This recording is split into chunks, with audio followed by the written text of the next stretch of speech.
জামালপুর জেলার মাদারগঞ্জ উপজেলার চেয়ারম্যান রাইহান রহমতুল্লাহ রিমুকে সোমবার পুলিশ গ্রেপ্তার করায় তার সমর্থকরা তীব্র নিন্দা জানিয়েছেন এবং তারা রাজপথে নেমেছেন।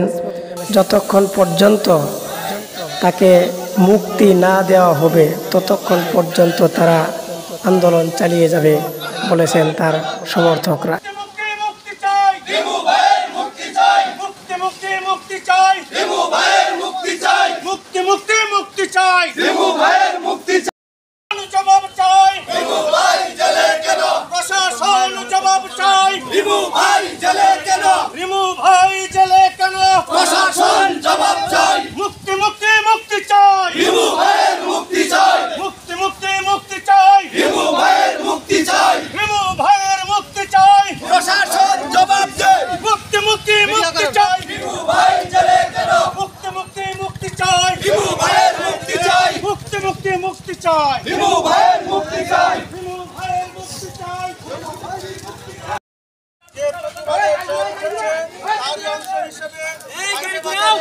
আজকে জনতার দল নেমেছে তার মুক্তির দাবিতে এই রাস্তায় টায়ার চালিয়ে গাড়ি বন্ধ হলে একবারে